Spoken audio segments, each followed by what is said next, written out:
I mean, I one-shot him. He got one-tapped, but...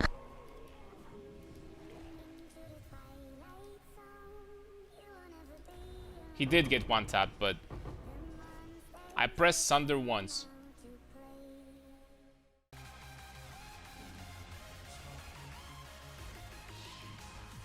Ooh! I actually one-shot him. With the Ignite finishing off. This time I had pretty much max rage. This time I had pretty much max rage when I hit him. Hello, hope you guys are doing fantastic today. So as you saw in the clips before, the ultimate goal of this character is done, was completed yesterday and 2 days ago. We one-shot Xesht with Sunder. We also one-shot the Xesht with Rolling Slam even, but you know there is like a caveat to it, so I'm going to give you explanation. But generally speaking, the purpose of this character was completed. I'm going to talk about Sunder in this video. I'm going to talk about Rolling Slam, how we managed to get enough damage to one-shot Xesht with Rolling Slam actually, which is insane. And also I'm going to talk about some other things that I tested. Like for example these gloves, which were very interesting for a very long time to me, and why I think that Death Articulated is still better. So yeah, let's talk about Sunder first and why it's not worth it in my opinion. I mean, let me put it this way: if you want to create a character that actually like gets to like ridiculous amount of damage, and by that I mean if you want to reach 100 million with a single Sunder, or 150, because I'm pretty sure that this is still possible, then Sunder is going to be, of course, your highest hitting ability in the game, simply because it has guaranteed crit, and on top of that, Sunder gives you 100% crit damage bonus. But why is it not worth it in my opinion? Why is it it's not necessarily worth it to bother with Sunder on this build? So first of all, in order to be able to crit, you obviously need to drop Resolute Technique, right?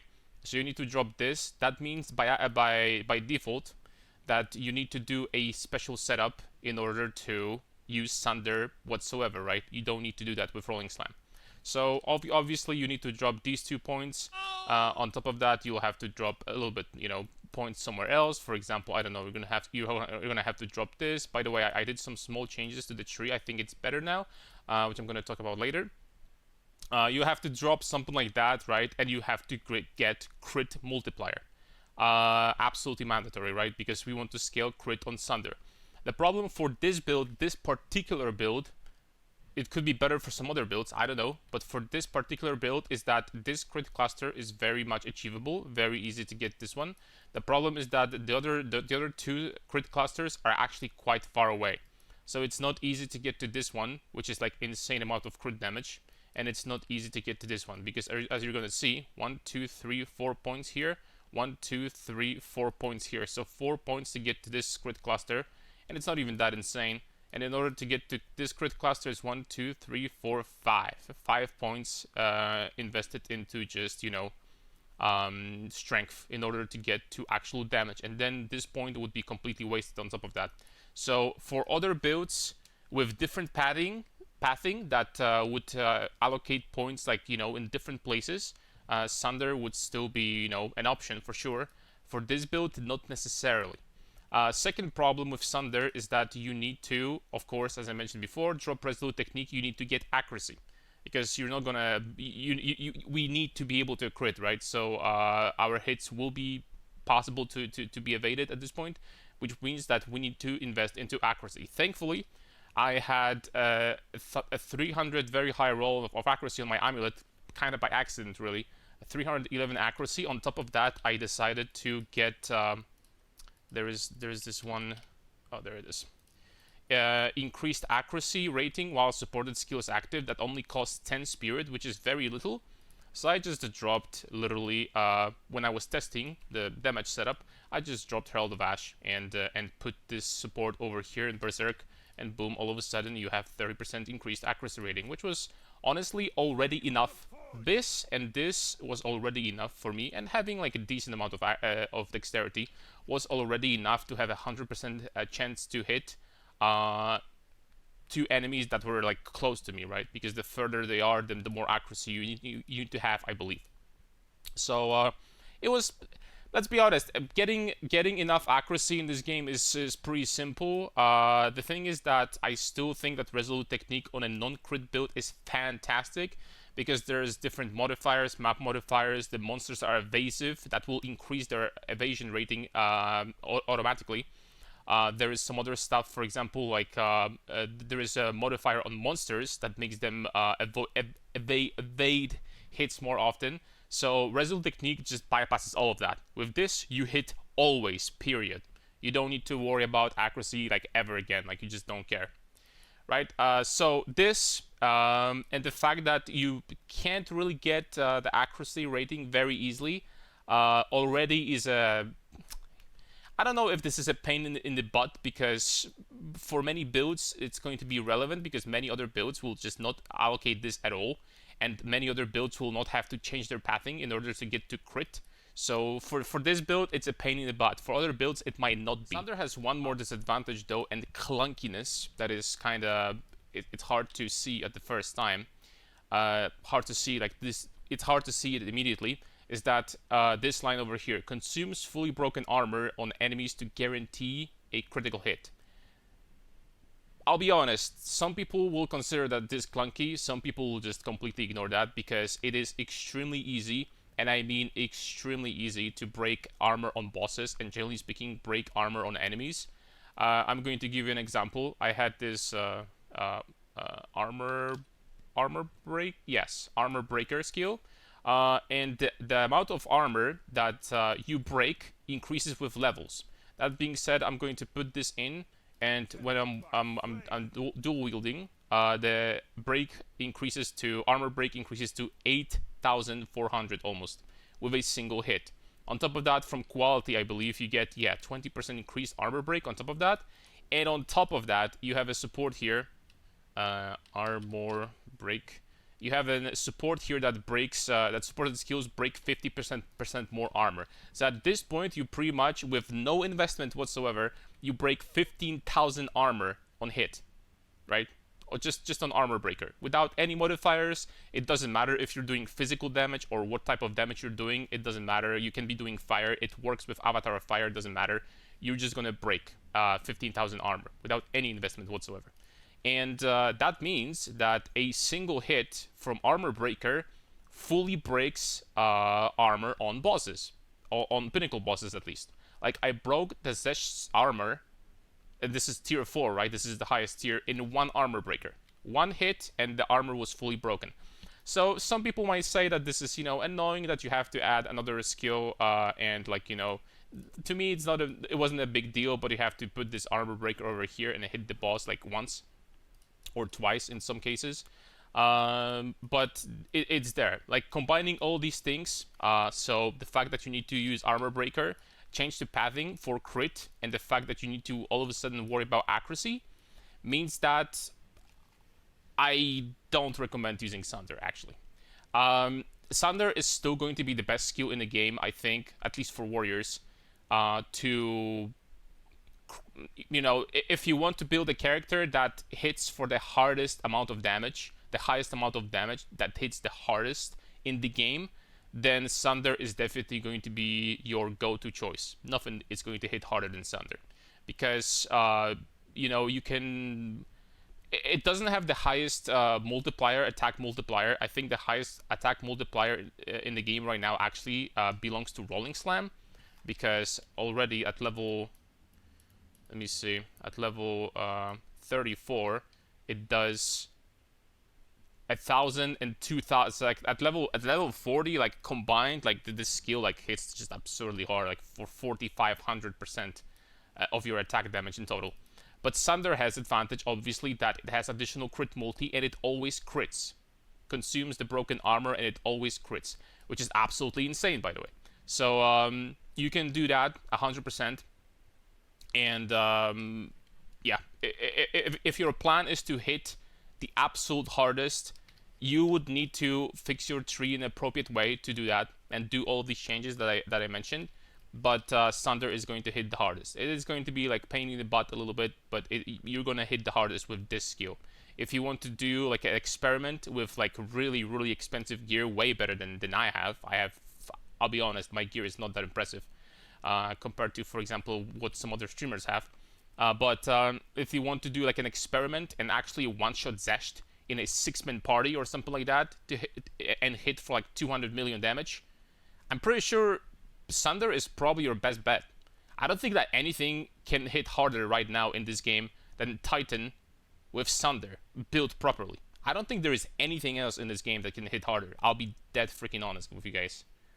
Unless I'm not aware of something, but I'm pretty sure I did some math. Without any debuffs, without shock, there are ways to, you know, to like make this even more clunky and do even more damage. There are ways to do that.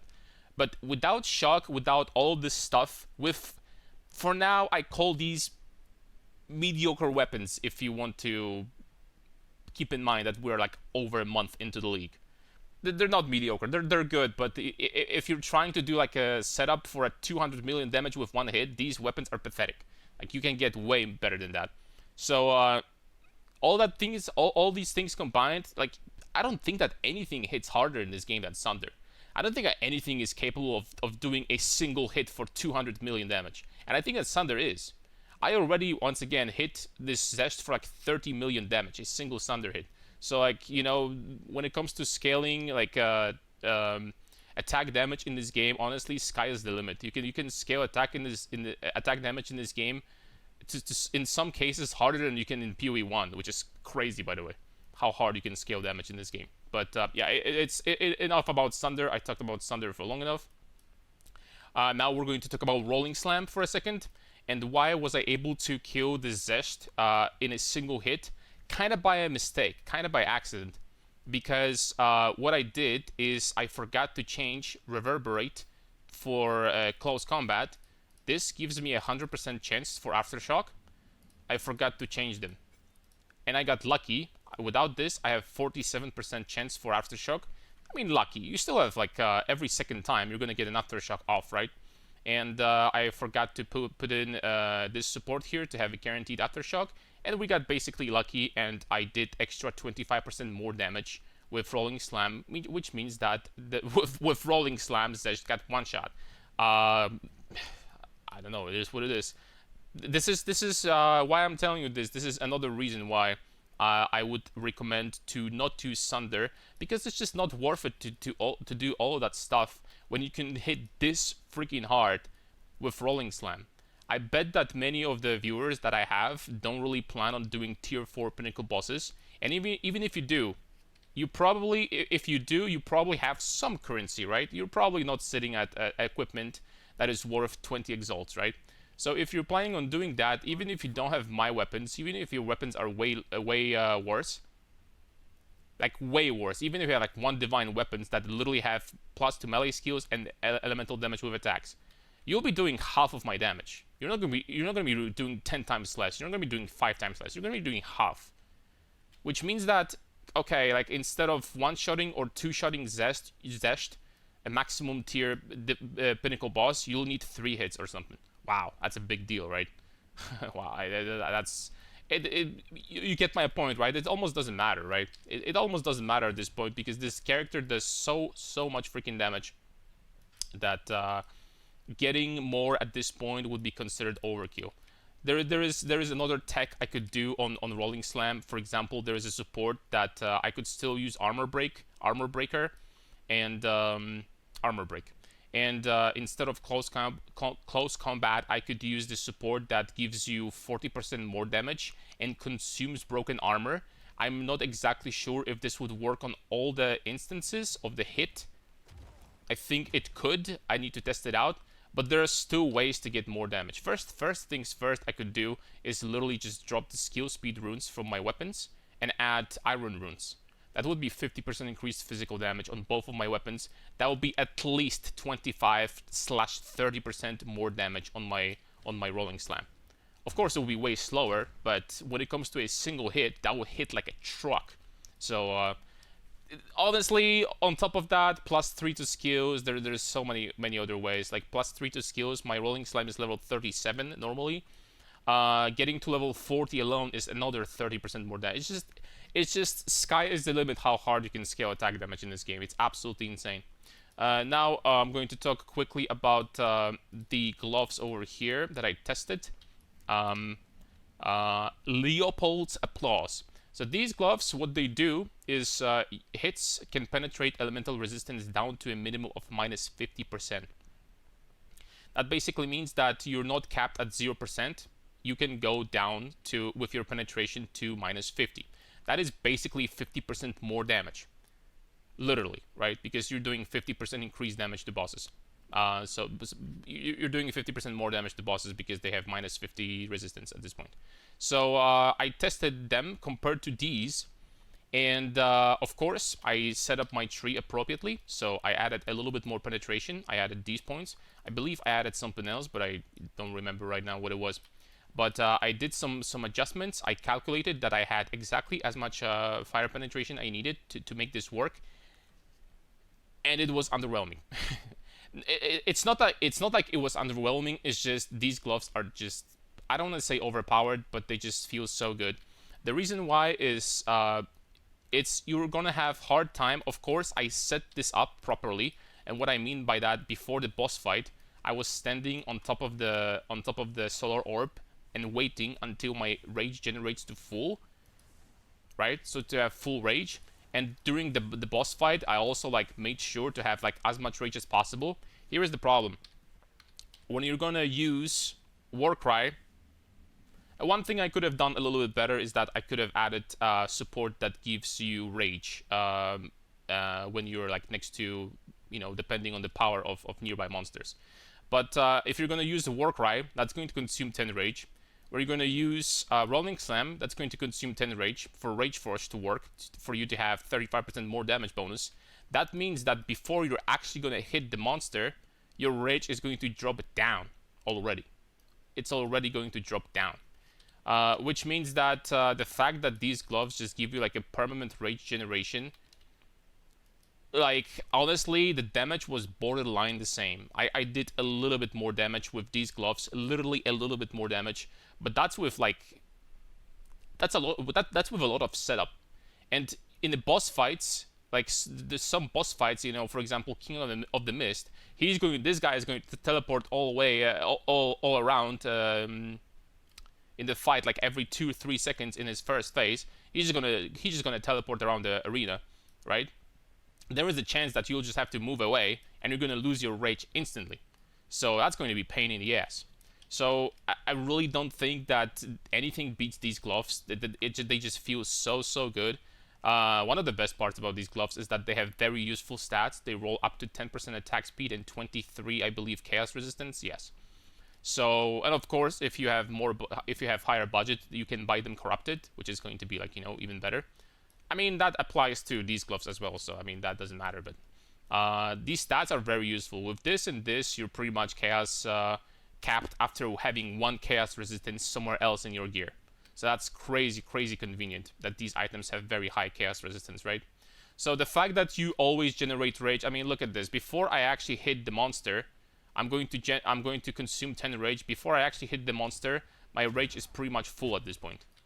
It's just like, it feels really good with these gloves. And on top of that, I don't have to tell you guys that these gloves feel absolutely fantastic while mapping, because having rage permanently, you don't need to worry about rage generation. You always have the maximum damage bonus, which is, by the way, some people, I thought I saw a comment somewhere that said that rage increases your damage. That's not true. This is more. This is a multiplier. This is 47% more damage. And then this 47% more damage gets multiplied again by 50. This should be 59 because I have level 19 Berserk, but 58 here percent increased on top of that. So that's going to be like about 70% more damage. Not increased, more. 70% more damage you get from that permanently. These gloves are absolutely fantastic. Can't say enough good things about them. Take them and use them, boys.